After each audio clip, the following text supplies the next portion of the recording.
Welcome back to the felt. What? Thank you. Finally, so catching on here. Catching on. The Jay and Sierra Poker Show is back, and today we'll be visiting a guy, maybe with the best name in poker. Okay. Kay Boulay. Pretty awesome name. He is a Sounds like my favorite dessert, creme brulee. creme brulee Brulee. boulay. He is a lower to mid stakes player. Okay. So in our wheelhouse. Mm-hmm. And you know what? I don't want to put your mind into one way or another about this hand. So I'm just going to let it speak for itself. And then let's get your take on it and see what you would do in these spots. And then we'll talk about what he did in these spots. Okay. You ready? Yeah. All right, let's go.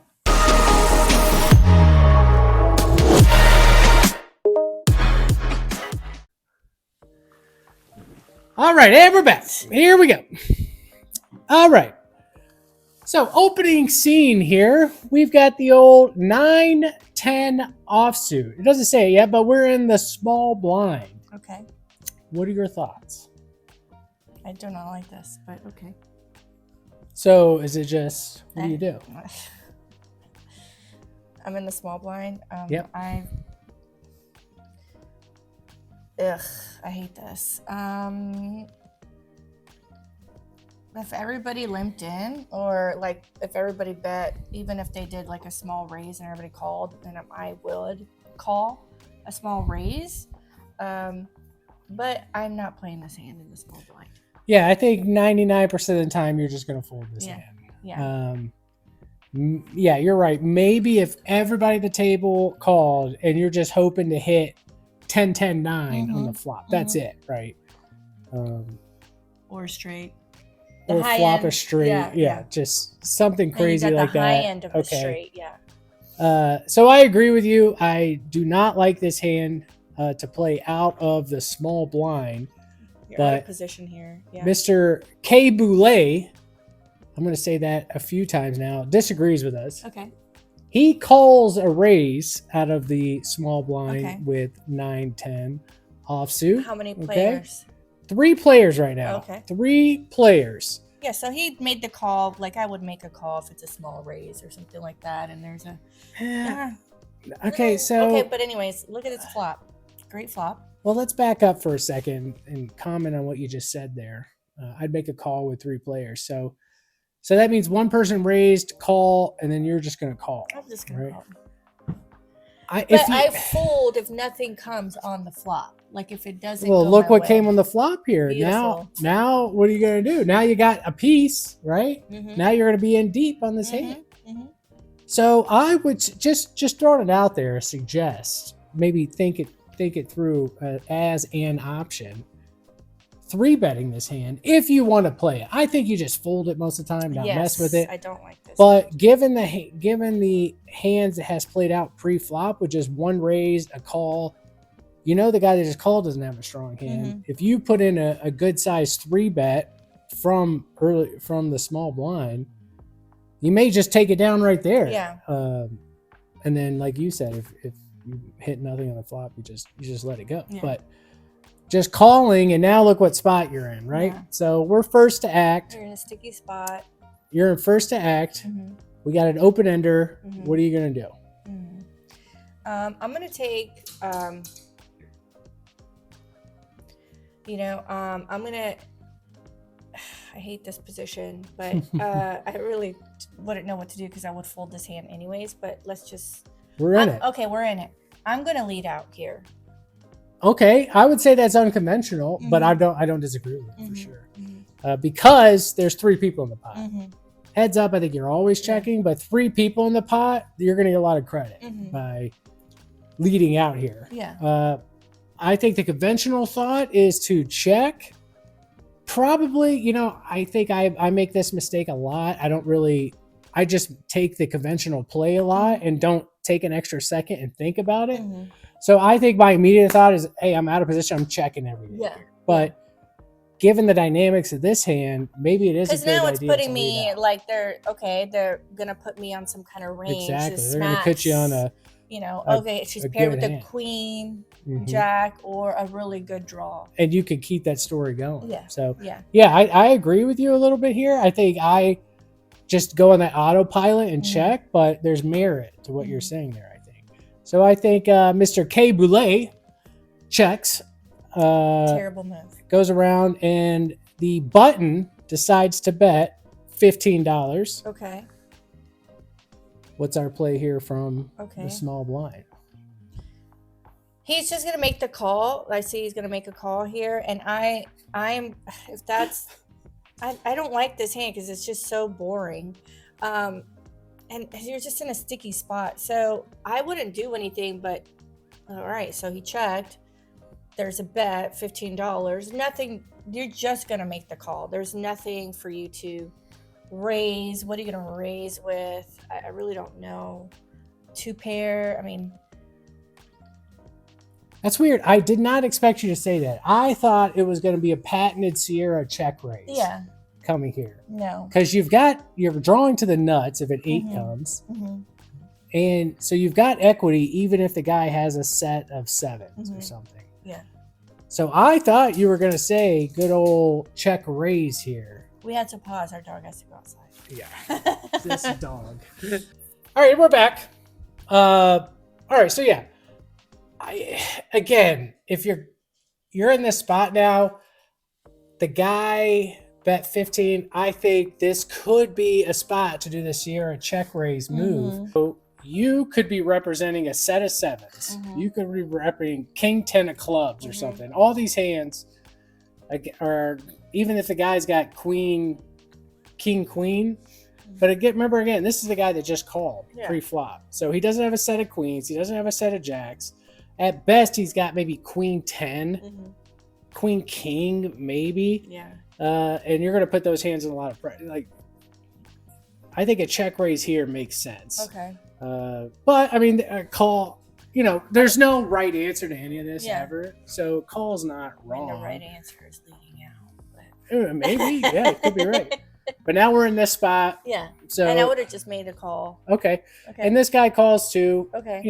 And so we're still 3-handed to the turn.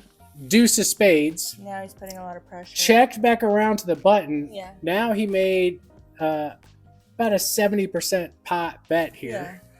Yeah. Pot's $80. He bet 50. Now it's on us. Now it's getting a little stickier. Yeah. Now, because the guy bet 15, now he's continuing his story with 3 players in the hand. You got to take that into account. And he's betting, 70% pot. So what are we doing now? Folding. I think folding's okay, honestly. I think folding's okay. I want to get out of here. Yeah. I think folding's because the guy has shown strength. He bet and had both other players call him, and then he bets again. Yeah. Decent size. So the guy's showing strength. Yeah, and and you got to put him on something. He's got a flush draw, or at minimum, he's paired with the queen or the jack, or he's got 2 pairs. So that's what I'm putting him on, and he's beating me in all these things here. So the only thing I could smack is an 8. Yeah, I would put him on queen or better. Yeah. I wouldn't even put him on a jack or something because he would check that because there's 3 people in the pot. So for him to bet big again after getting called twice, queen or better, I would say. Let it go. So I would just let it. I would probably let it go too, just because you got 8 outs once. This guy check raises. Let's see what Mr. Kay Boulay does. He decides to call, and the other player folds. So now we're heads up. Okay. 4 of spades on the river. So we end up with nothing. Yeah, we end up with nothing. Yeah. So what are we doing here? First act. It's weird because it's like, why? What is she betting on the river? If I bet on the river, right? What am I betting on the river? Or unless the whole time I'm like, I've been kind of trapping, but there's nothing to trap here. So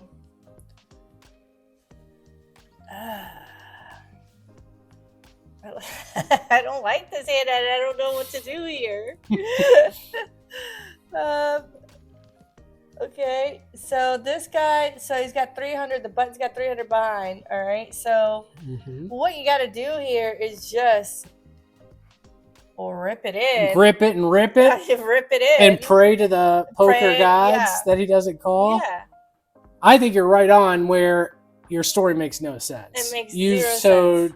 The guy you're going against in his hand has shown aggression and confidence with 3 people in the pot. So now all of a sudden on a blank turn and river, you're going to wake up and shove. If I had a queen in the villain spot, I may have to look you up. Unless you're slow playing something, but I think you're going to get more value. What are you slow playing here? Yeah. Because the board, if you had a set of 7s, the board's pretty wet there for straights and flushes. You're gonna try to protect your 7s, with the flush and straight. Yeah, I think you'd hear about it if we had a set of 7s before this blank turn and river.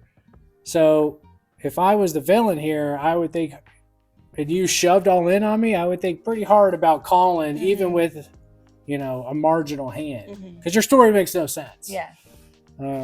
But I also do stupid things like that. I think I give up. This is a spot where I cannot credibly rep anything to where he would fold. Like, all draws miss. There's nothing there. I think I just check, fold, or check and meekishly show my 9-10 offsuit. Okay. Let's see what Mr. Kay Boulay decides to do, running through all his options. He's going to rip it, watch. All right, so let's talk about this for a second. So the pot was $180, and he bet, a little more than half pot. What are your thoughts on that bet there? I mean, if I'm the villain, I call. I snap call with anything here. Anything, like a queen, jack. You have not a good story at all. Is this trying to be a value bet? Is this what this is? I don't know what he may be trying to rep like a value bet, but it's not. I don't know. Like, what hand do you go with value? You got to put someone in an uncomfortable position where you're like, was I being played the whole time? Like the whole time? I guess to Kay Boulay's credit here, a set of 7s may play like this. Okay. Right, where you just know you have the winning hand. Yeah. And so you're trying to get also, paid there's off. so much more, right? There's the player dynamic. Yep. He's how long he's been sitting at the table. How does this guy play? Right. We're just analyzing this one particular hand. Yeah, so, and you're 100% right. So there's so many more factors to this, right? But if this guy has a high, what is it, VPIP? Look at you. What's VPIP stand for? Something in pot. Voluntarily. Yes, let's go. Yeah. This guy could be playing with like the dumbest, like King 2 or something. He's in every hand. So he doesn't have anything. Well, he's paired with a 2. But I think maybe that's why he's betting, because this guy next to him has been in every single hand and has been showing really terrible cards. But for me, if I have nothing here and I've been playing it like this, like I got to put this guy in a terrible, I'm just losing money, just giving up. So let's just rip it, put him in an uncomfortable position. Hopefully he folds, and then we take down a pot. So the counter to that is the guy's shown strength the whole time, because remember, there are 3 people in this pot and he's betting big. So showing strength. Okay. So betting small like this on the river, you're going to get looked up by a lot of hands here. If the guy had shown any weakness throughout the hand, maybe you make this play. Yeah, I watched this. I just didn't understand. I was like, you're betting half pot into this guy who's shown nothing but strength the whole hand? Like, I get it. You were on a draw. You see if you can hit, but then you miss. Okay, now you got to let it go. But he could have been on a draw too. Maybe that's what he's putting him on. Well, I mean, sure, could have been. Yeah, and he whiffed it. he whiffed it, sure. You don't want to lose to the ace high Yeah. flush draw just by checking it down. Yeah. But I think it's just not worth it. Just fold it and move on to the next one. Yeah, but let's see. Does he win? Does he win? Don't tell me this guy folds. The guy folds. Don't tell me. So this is a 1-3 table, and the guy folds. And after I saw him fold, I was like, "What the hell did this guy have to fold the river?" Yeah. And I think he probably just had the ace high flush draw. Yeah. And bricked it, and so this bet would obviously work. But that's like the only hand that this bet works against that you're targeting is an ace high flush draw that beats you at showdown. If maybe the villain would have thought it through a little bit more, because what am I betting here on the river?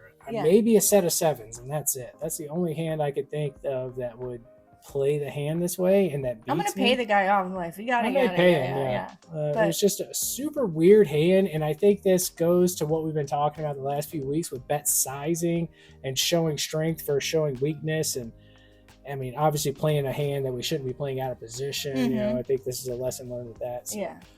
I thought, a small pot, but an interesting pot. It's just, I mean, I think if you would have bet the flop or check raise the flop, start your story early, right? You got the nut draw. Yeah. Okay, if they do want to call and catch up, but start now you're putting it in a range of like, hey, I actually hit something. Like I'm in this pot because I don't know, but I smacked something. So let everybody know, even though. Well, I'm glad we were on the same page with this one. I thought this was a cool lower stakes type of hand.